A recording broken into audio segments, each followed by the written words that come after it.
Dave और engineering 5 team के 5 student आ जाए साथ में इधर। जो इंजीनियरिंग स्टूडेंट वही आ जाए पहले। इंजीनियरिंग कौन है स्टूडेंट यहाँ पर?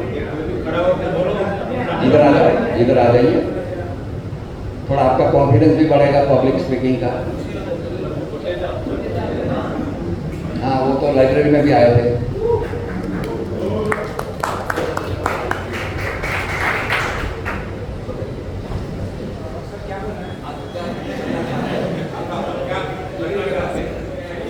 फिलहाल मैं मतलब इंजीनियरिंग कर रहा हूँ और उसके बाद 1 साल या 2 साल एक्सपीरियंस लेके आगे इधर एमबीए फिर ये गेट वगैरह के एग्ज़ाम देके एमटेक करना चाहता हूँ। अभी कोई कॉमर्स के स्टूडेंट आ जाए, कॉमर्स, आर्ट्स, बीएमएस, बीबीआई, जो भी स्टूडेंट। थोड़े हेजिटेट मत होइए, आइए, मैं जानना चाहता हूँ।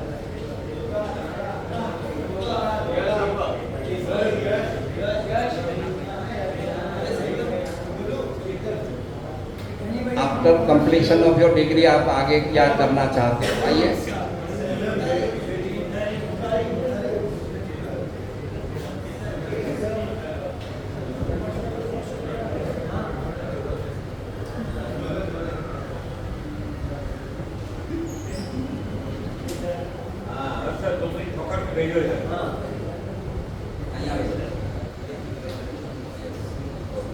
तो माय नेम इज सुजल लोहाड़े और मैं अभी चार्टर्ड अकाउंटेंसी की आर्टिकलशिप कर रहा हूँ सीबी शाहजेड में।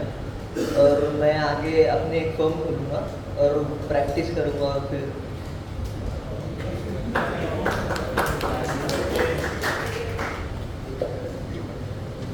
और किसी को बोलना है? आइए।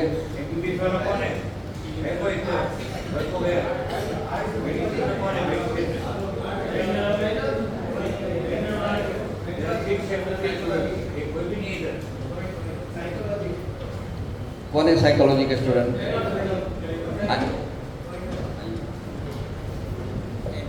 मेरा नाम जैनब है। मैंने 11-12 आर्ट्स में किया, फिर अभी मैं बीएससी कर रहा हूँ साइकोलॉजी में। उसके बाद एमएससी करूँगा, फिर प्रैक्टिस, फिर साइड।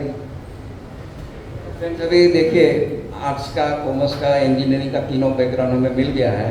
अभी स्टूडेंट सीए करना चाहते हैं। जो जैसा मैंने इंजीनियरिंग का बैकग्राउंड बताया कि भाई 15 लाख स्टूडेंट इंजीनियर बनते हैं एवरी ईयर भारत इंडिया में।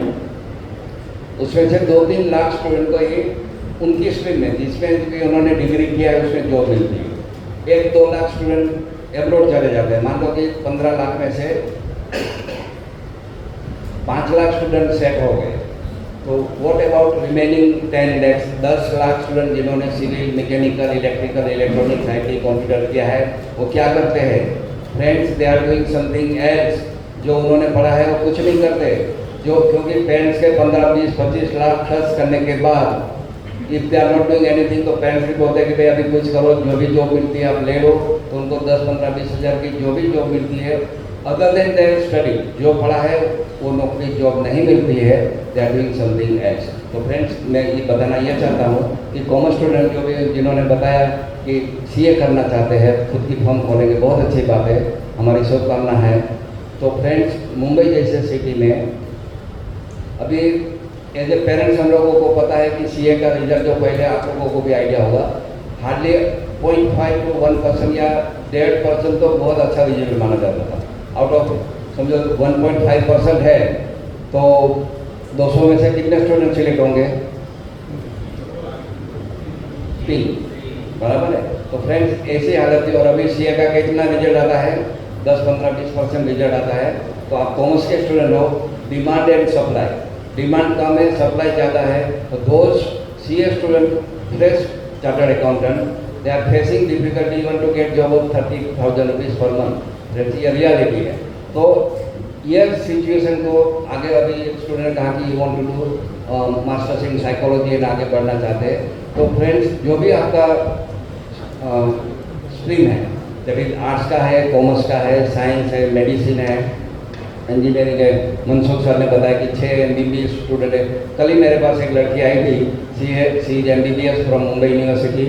सी had given her PG NEET what is PG NEET, post graduate for MS MD DNP entrance exam कि सर मैं अभी क्या करूँ, मैं क्लिनिकल साइड पे MD में मुझे एडमिशन मिल रहा है, मैं लूँ या न लूँ।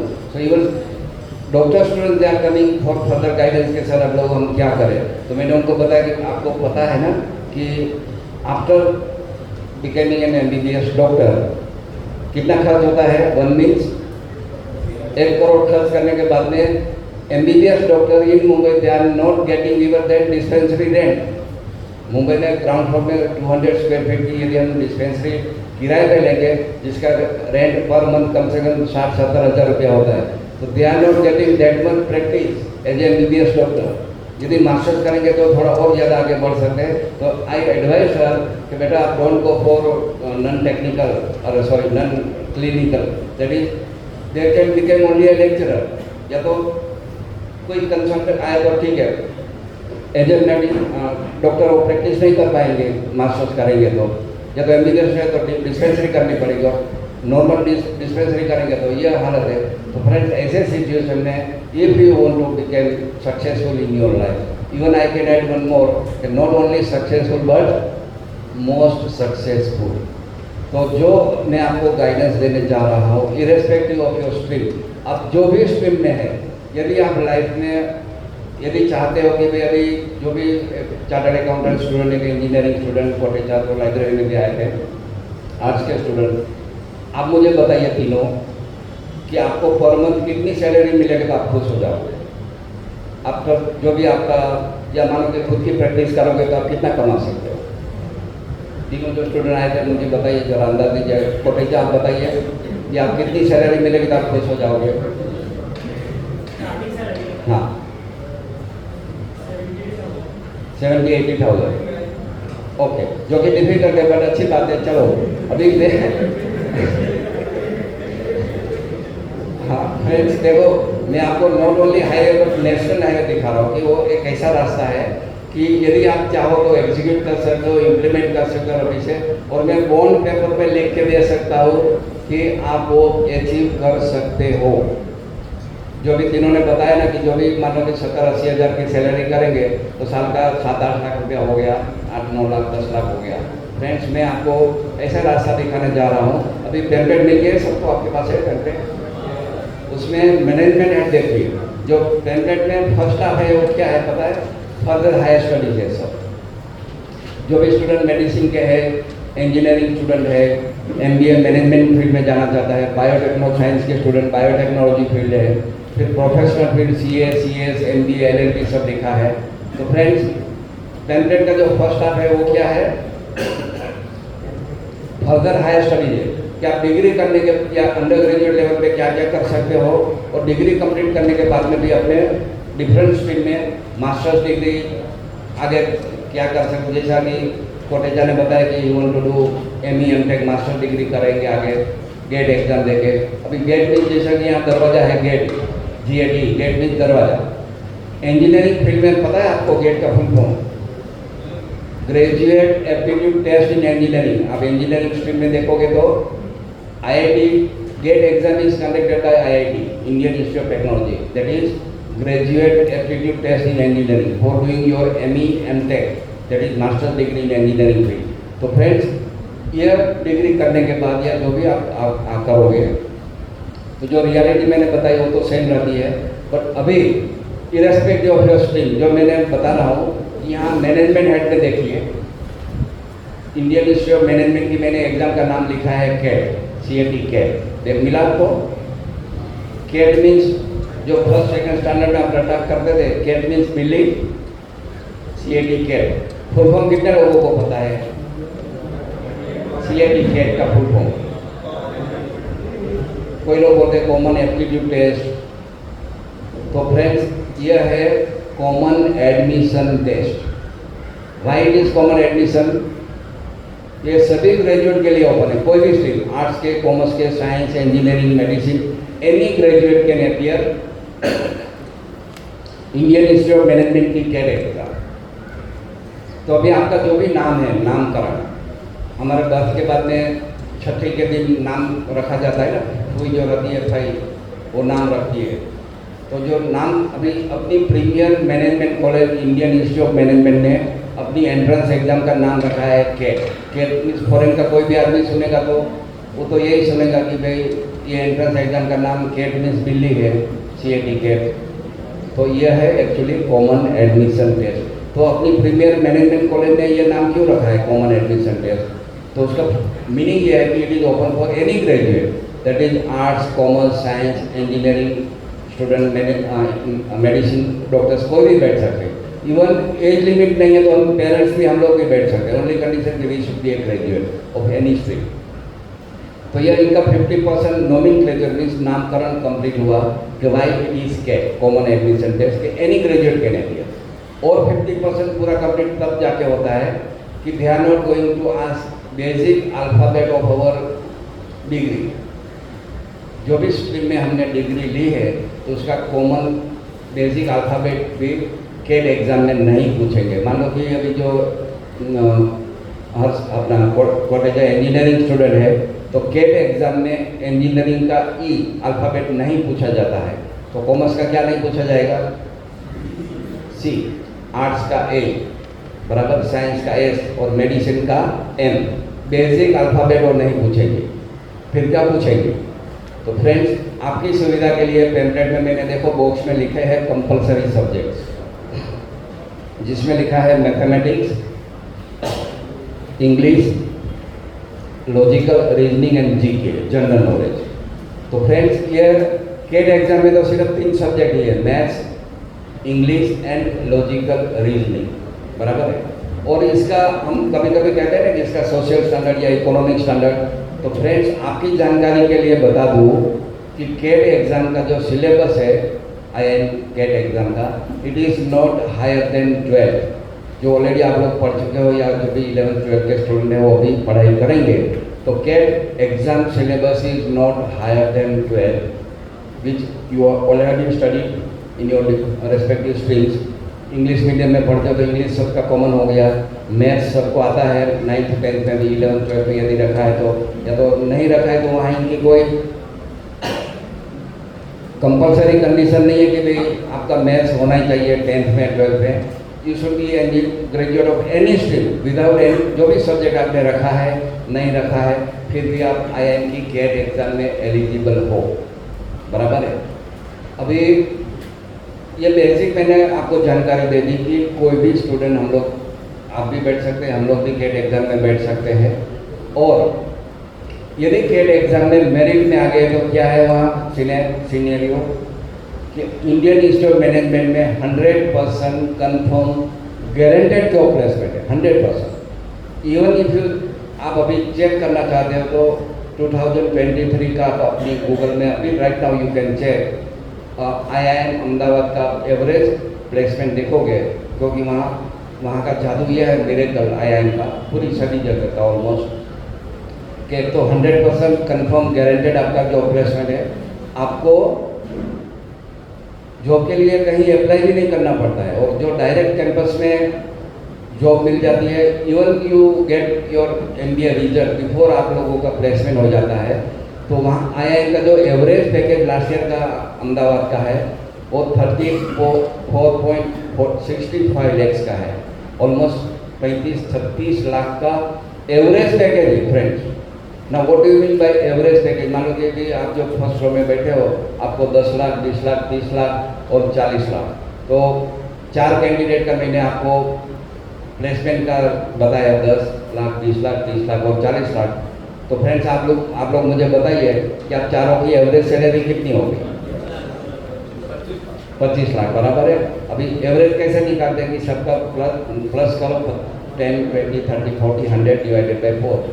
तो ये एवरेज पैकेज अभी ये तो ज़्यादा है, ऑलमोस्ट 35। और यदि हम पढ़ने में दूसरों से ज़्यादा इंटेलिजेंट हो तो 25 लाख, 50 लाख, इवन 1 करोड़ के भी ऊपर जाता है, 2 करोड़ भी मिल सकता है। तो फ्रेंड्स, ये है IIM का जादू, मिरेकल। रिक्वायरमेंट क्या है? एनी स्ट्रीम, अब जो भी स्ट्रीम में पढ़ाई करते हो, आपका बेसिक अल्फ़ाबेट, आर्ट्स का A, कॉमर्स का C, साइंस का S, मेडिसिन का M और इंजीनियरिंग का E, they are not going to ask in your CAT exam. तो फ्रेंड्स, अभी जैसा हमें कॉलेज में एडमिशन मिल गया based on our 10th percentage या 12th परसेंटेज, IIM में वैसा नहीं है। ये पैम्पलेट में जितनी भी एग्ज़ाम मैंने मेंशन की है, चाहे आपको फर्दर हायर एडमिशन लेना है, पढ़ाई करनी है अंडर ग्रेजुएट या ग्रेजुएशन के बाद में मास्टर डिग्री, तो everywhere there is a merit, direct admission कहीं पर भी नहीं है, बराबर है। तो यदि आपको IIM में एडमिशन लेना है तो यहाँ पासिंग मार्क्स नहीं है। जनरली 10th बोर्ड में हमें 12th बोर्ड में या इवन कॉलेज यूनिवर्सिटी एग्जाम में हमें 35% मार्क्स मिल गया तो हमारी मार्कशीट में लिख कर आएगा कि हमने एग्ज़ाम पास कर दी। If we have scored more than 55% and less than 60%, तो रिमार्क कॉलम में क्या लिख कर आता है मार्कशीट में कि we got second class. If we have aggregate 60% and above in all subject, then remark column में लिख कर आएगा कि we got first class. If we secured 70 and above marks in any particular subject, तो again मुझे marksheet में लिख कर आता है कि we got distinction in that particular subject. पर फ्रेंड्स, ये पैम्पलेट में जितनी भी एग्जाम मैंने मेंशन की है, कहीं पर भी पासिंग नहीं है, आपको मेरिट में आना है। यदि मेरिट में नहीं है तो हमारा सिलेक्शन नहीं होगा, वो फर्दर स्टडीज चाहे अंडर ग्रेजुएट डिग्री हो या हायर स्टडीज़ हो, ME MTech कोई भी मास्टर डिग्री हो, तो हमें एडमिशन नहीं मिलेगा। तो फ्रेंड्स, यहाँ पासिंग मार्क्स नहीं है, हमें मेरिट पे आना है। मान लो कि ये हॉल में समझो कि 150 स्टूडेंट आराम से बैठ सकते हैं, यदि 300 स्टूडेंट आ जाएंगे तो खड़े भी नहीं रह पाएंगे। तो लाइक दैट जितनी भी एग्ज़ाम ये पैम्पलेट में मैंने मेंशन की है, वहाँ आपको मेरिट में आना है। और फ्रेंड्स, जो मैंने आपको बता दिया कि IIM की CAT एग्ज़ाम का जो सिलेबस है, maths, English and logical reasoning तक सकती, ये 3 सब्जेक्ट नहीं है, बराबर है। अभी आप सब इंग्लिश मीडियम के स्टूडेंट हो, अभी मान लो कि इंग्लिश मीडियम में पढ़े हो, तो मैं जो बेसिक इंग्लिश CAT एग्ज़ाम में पूछा जाता है, उसका एक सिंपल एग्जाम्पल मैं आपको बताता हूँ। मान लो कि आपको मैं सिनोनिम्स पूछूँ वाटर का, पानी हम दिन में 10 बार पानी पीते हैं, तो friends can you give me 2 synonyms of water in English? कितने लोगों को पता है synonyms ऑफ वाटर? कोई H2O कहता है, कोई एक्वाराइट, और लोगों को कुछ पता है? हाइड्रो अगेन इज राइट सब बोल, बराबर। तो अभी मैं आपको कहूँगा कि हाइड्रो इलेक्ट्रिसिटी, तो electricity generated with the help of water. Now what do you mean by thermal electricity? By heat. If I tell one more word, transient, TRANSIENT, what do you mean by transient? Give me synonyms of transient. कितने लोगों को पता है? His life is short, means 50, 60, 70, 80, 90 साल, 100 साल, and the vanities of the world are transient. तो आप क्या मीनिंग लोगे ट्रांजिएंट का? Give me synonyms of transient. तो मीन्स फ्रेंड्स, आपको इंग्लिश वोकेबुलरी स्ट्रॉन्ग करना है। CAT एग्जाम में इंग्लिश लैंग्वेज में आपको ऐसा वर्ड आएगा सामने जिसका मीनिंग ही आपको नहीं पता, तो फिर आप सिनोनिम्स या एंटोनिम्स कैसे ढूंढोगे, बराबर है। तो मीन्स आपको इंग्लिश इंप्रूव करना है, मैथ्स इंप्रूव करना है, और थर्ड रह गया लॉजिकल रीजनिंग, तर्क शक्ति, बराबर है। अभी तर्क शक्ति के लिए मैं आपसे क्वेश्चन करूँ कि मैं आपसे सीधा क्वेश्चन करूँ कि दुनिया की सबसे सरल भाषा कौन सी, easiest language of the world? Hindi. South में जाके बोलोगे तो साउथ इंडियन बोलेंगे हिंदी इल्ले। Easiest language of the world क्या कहोगे आप? अभी मैं आपको बोलते हैं ना, ऑब्जर्वेशन के लिए 3 एग्जाम्पल देता हूँ। मान लो कि एक गुजरात का अनपढ़ आदमी है, वो गुजराती समझता है, बोल सकता है, लेकिन अनपढ़ है करके लिख पढ़ नहीं पाएगा। वैसे ही महाराष्ट्र का अनपढ़ आदमी है, वो मराठी समझता है, बोल सकता है, लेकिन अनपढ़ है करके लिख या पढ़ नहीं पाता है मराठी।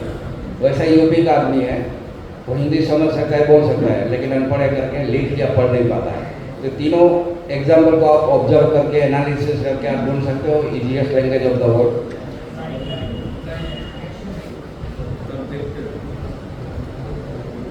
दुनिया की सबसे सरल भाषा है मातृभाषा, मदर टंग।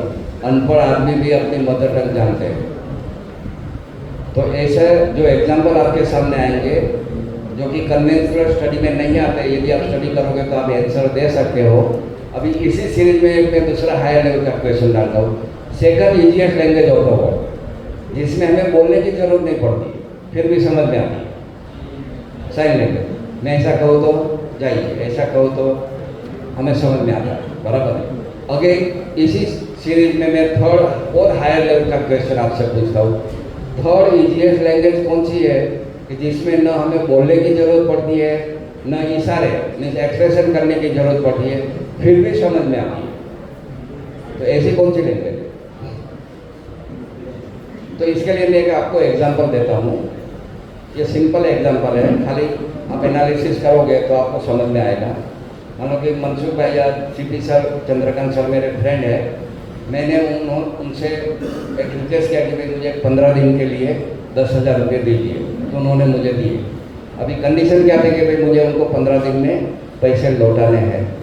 यदि मैं नहीं लौटाता हूँ तो मुझे कर्टेसी को मीन्स सौजन्य दिखाना चाहिए कि सर मुझे और थोड़ा समय दीजिए, मैं इंतज़ाम नहीं कर पाया हूँ पैसे का, बराबर है। तो ऐसा मैं कर्टेसी कॉल भी उनको नहीं करता कि मुझे थोड़ा समय और दीजिए। न सीपी सरकार या कोठारी सरकार मेरे पे कॉल आता है कि भाई आपको 15 दिन के लिए पैसे दिए थे, तो अभी ज़्यादा टाइम हो गया, आप लौटा दीजिए। वैसे उनकी ओर से भी कॉल नहीं आता है, समझ गए आप। अभी 6 महीने के बाद अभी मेरे मोबाइल में सर का नाम डिस्प्ले हो रहा है, रिंग बज रही है। अभी मैंने कोई बात की नहीं, कोई इशारे किए नहीं। तो अभी इंग्लिश में फ्रेज यूज होता है कि यदि आप बॉल मेरी तरफ डालोगे तो मुझे बॉल आपकी तरफ फेंकना चाहिए, नहीं तो मैं आउट हो जाऊंगा। तो आप फ्रेज को कंप्लीट कीजिए कि now ball is in your court. तो बॉल आपकी कोर्ट में है। आपको थर्ड इजीएस्ट लैंग्वेज मुझे बतानी है कि सर का नाम मेरे मोबाइल में डिस्प्ले हो रहा है।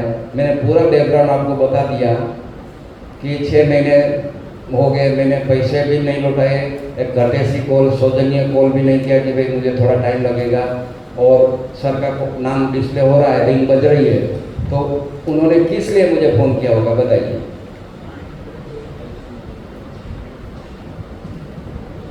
बताइए रीज़न क्या होगा कॉल करने का? ये तर्कशक्ति का क्वेश्चन है, नहीं पता। मैंने बैकग्राउंड तो बताया कि मैंने पैसे लिए थे, नहीं लौटाए हैं। तो फोन किस लिए किया होगा? पैसे के लिए।